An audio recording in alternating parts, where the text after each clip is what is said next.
బంటి నీ సబ్బు స్లోనా? కాదు. మనం చిన్నప్పుడు చూసాం కదా బంటి సబ్బు స్లో. ఇక్కడ ఉన్నాడు బంటి. సబ్బు వాడుతున్నావా లేకపోతే మానేసావా? వాడుతున్నా. అది నన్ను రోజు చేస్తారు నువ్వు. Shut up! సీరియస్ అవుతుంది. అందమైన అబ్బాయి చూస్తే ఇంతే వీళ్ళు. అరే ఏంటక్క అట్లా ఓపెన్ చెప్పేస్తా ఆన్సర్. సరే ఎలాంటప్పుడు అబ్బాయిలు కకృతి పడతారు?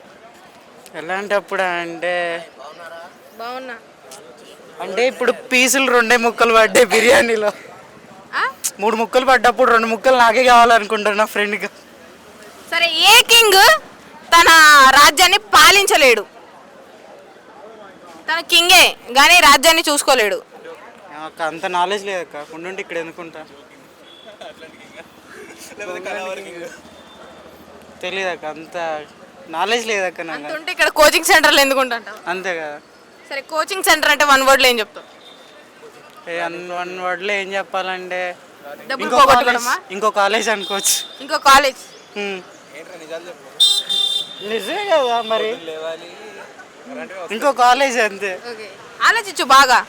అంటే పేరెంట్స్ మిగతా వాళ్ళ నుంచి కొంత టైం పీరియడ్ వరకు ఎస్కేప్ అవడం కోసం కోచింగ్. కోచింగ్ తర్వాత కూడా జాబ్ రాదు అంటే అప్పుడు ఎట్లా ఉంటది? జాబ్ రాదంటే అప్పుడు పెద్ద నరకల్లా ఉంటుంది. అప్పుడు ఇంకా ఏం చెప్పి తప్పించుకోవాలని ఇంకో రీజన్స్ ఎదుగుతాం. ఏం చేయాలి అలా చాలా క్వశ్చన్స్ అనేవి మైండ్లో రన్ అవుతూ ఉంటాయి.